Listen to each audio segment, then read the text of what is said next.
for this midrashim, I'm going to be doing a little bit of reading from Yochanan and the Besora, or the Brit Hadashah, if you will, or the Sefer. So there's another word I heard for it, Sefer at Notestream or something. Anyways, so now Yaakov's well was there. Yeshua, therefore, being wearied with his journey, sat thus on the well, and it was about the 6th hour. My understanding is you count the hours from the time that the morning light, from the first light of the morning, and you keep on going. So that'll be 6 hours, right? And so there are limits for each prayer time that we have. I don't know them 100%, but it's from like 4 in the morning or so. It's when you can possibly recognize somebody familiar in the morning. That's the beginning of the first limit that you could say, the morning Shema. And I think that ends at around 11. Okay, I'm sure the Rebbitzin can clarify for the limit for the morning Shema. And then for the Mincha, it's after the limit for the Sacharit. And then the Arvit, I think, is when you see the 3 stars in the sky. Is that right? And then the Arvit can be done, as far as I know, or the even the bedtime Shema can be done even until the morning. This is my understanding, so take it for what it will. Obviously, default back to Rabbi Reuben and the Rebbitzin. So this was the 6 hours. So it's 6 hours from the morning light, Bocher Or, and he was going to the well. This is Jacob's well.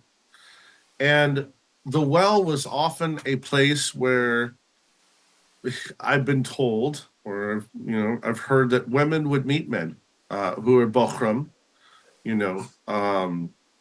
possibly looking for a shidduchim, a match.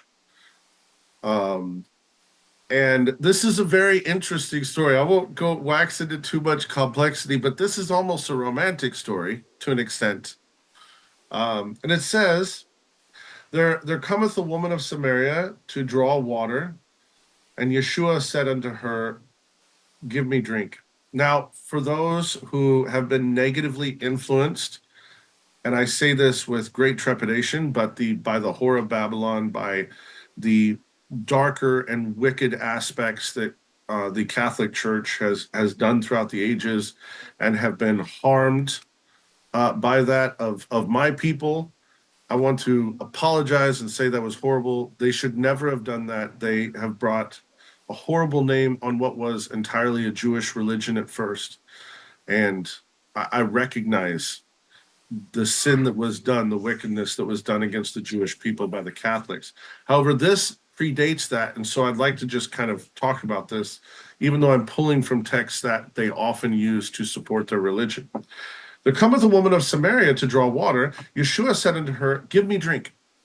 Similar to Rebecca, right? The parsha before, isn't that kind of a little bit similar? For his Talmudim were gone away into the city to buy meat.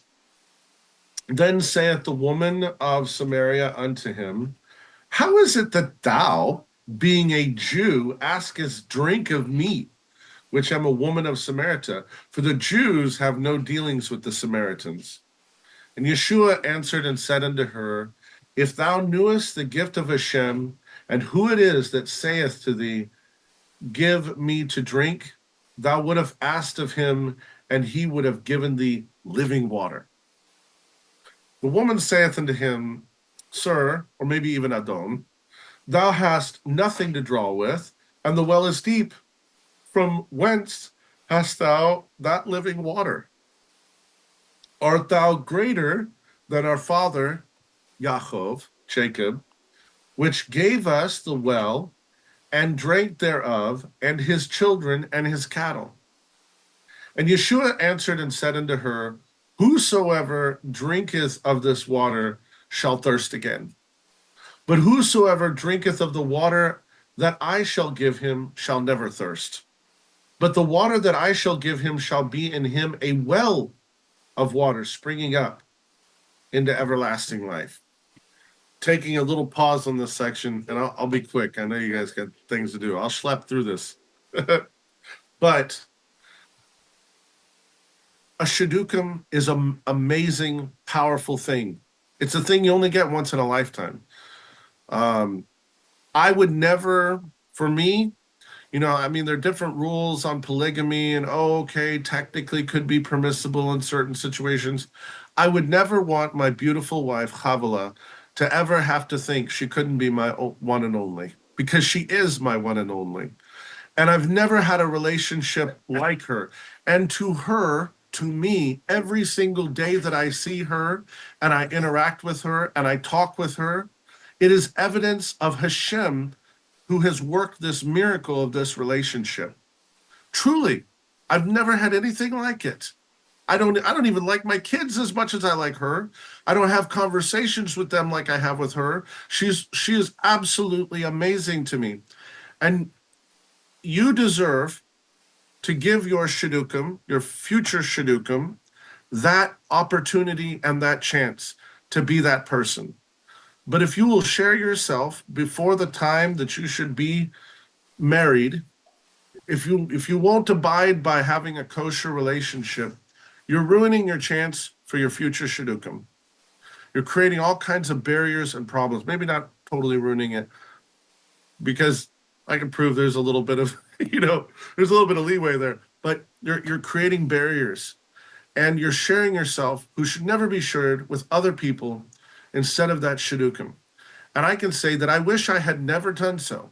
I wish that I had been my entire life a virgin and pure and only waited for her.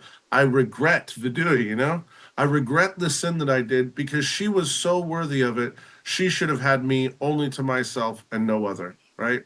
And so if you're out there, I don't know why I just felt like bringing this up. If you're out there, don't commit yourself, your body, your sexuality, or anything like that to anyone until you're married. Okay, continuing. So it says here, the woman saith unto him, Sir, give me this water, that I thirst not, neither come hither to draw. And Yeshua said unto her, Go and call thy husband, and come hither. And the woman answered and said, I have no husband. Yeshua said unto her, Thou hast well said, I have no husband, for thou hast had 5 husbands, and he whom thou hast is not thy husband. In that saidst thou truly. The woman saith unto him, Sir, I perceive thou art a prophet. Our fathers worshipped in this mountain, and ye say that in Jerusalem is a place where men ought to worship. Yeshua said unto her, Woman, believe me, the hour cometh when ye shall neither in this mountain nor yet at Jerusalem worship the Father.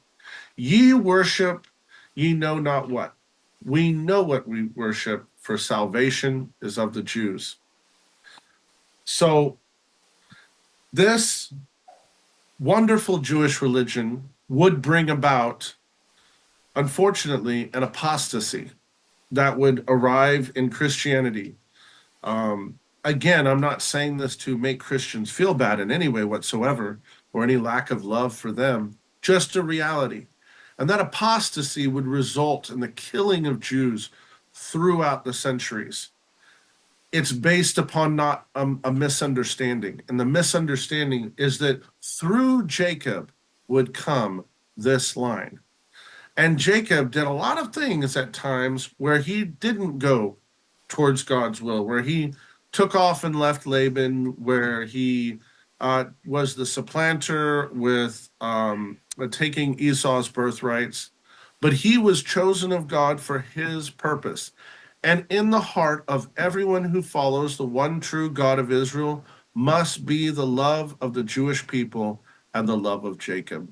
So Am Yisrael, love your fellow Jew, and keep yourself pure, set aside for Hashem and for for the relationship that you're going to have with your future spouse.